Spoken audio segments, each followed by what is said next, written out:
Hey everyone, it's Byron once again here to testify for Jesus Christ. I'm going to talk about a dream that I had last night. It's December the 2nd, 2017. Very quick dream.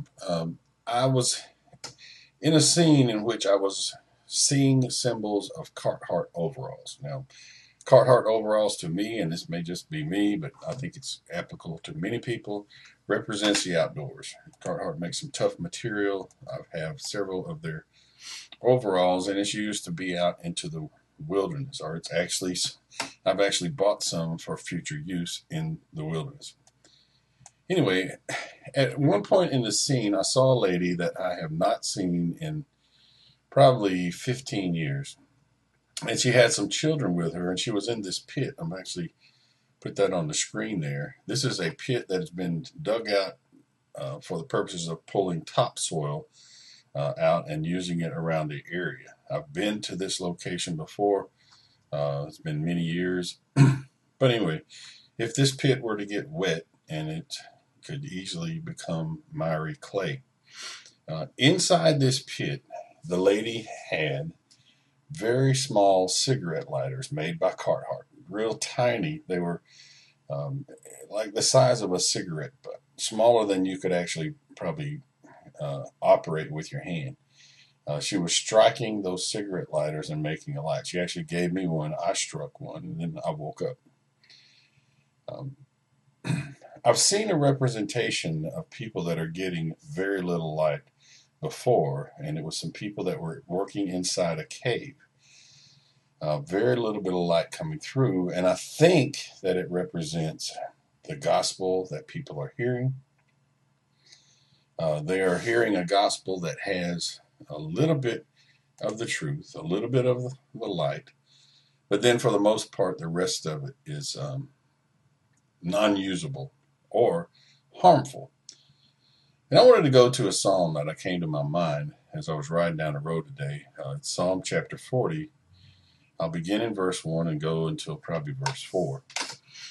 I guess I'll initially just read it, and then I want to talk through some things that I think may apply.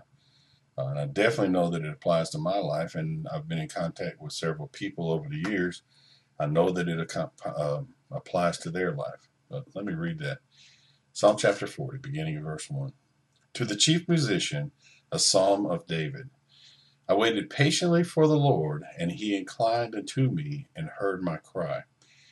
He brought me up also out of a horrible pit, out of the miry clay, and set my feet upon a rock, and established my goings. He hath put a new song in my mouth, even praise unto our God. Many shall see it and fear, and shall trust in the Lord. Blessed is the man that maketh the Lord his trust, and respecteth not the proud, nor such as turn aside to lies. Just want to describe a situation I believe can apply in Psalm chapter 40. There are so many people in the United States and potentially around the world, because the United States has exported a lot of the man's gospel around the world. They're at a point where they feel stuck, or they're actually maybe at a point when they're looking back and thinking to themselves, what happened? What occurred? Why am I having so much trouble getting traction or getting up and moving? Why am I just literally feel as if I have so much more potential that I'm able to produce? And I would tell you that that could be representative of the miry clay here.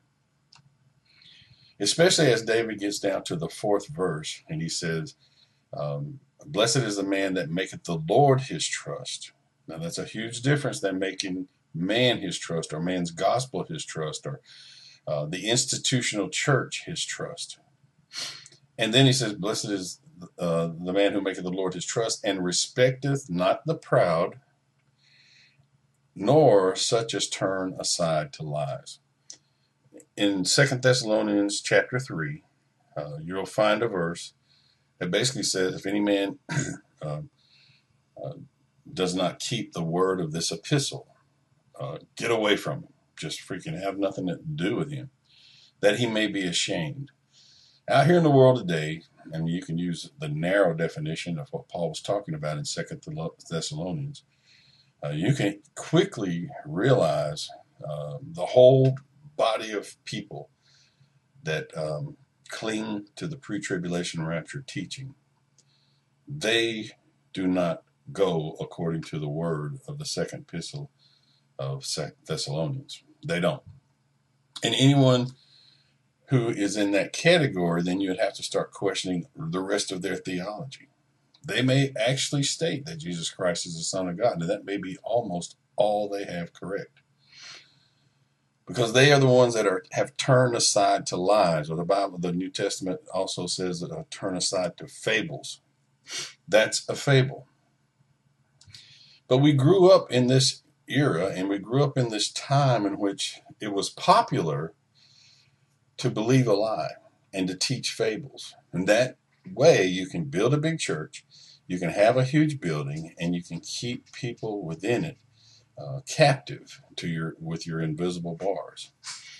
But there are people who are trying their best to figure out what happened. They're trying their best to come up out of this horrible pit they're stuck in, this miry clay.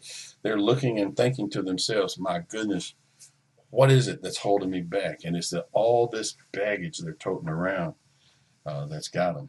And I am telling you, turn to the Lord and make the Lord your trust. You will be picked up out of that pit, out of that clay. Those chains that are on you, they're going to be broken by turning merely to the Lord. Don't respect those people that are proud and not willing to listen to the truth. Don't respect those people that turn aside to the lies and have been perpetuating those lies for this length of time. Go with the Lord.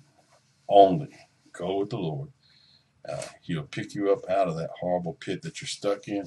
You will be in the light, not with a little bitty, tiny micro lighter. You will have the light of God that lit this whole planet on creation before the sun was ever shown, and will once again, light this planet for the people that are here in the New Jerusalem. So, thank you.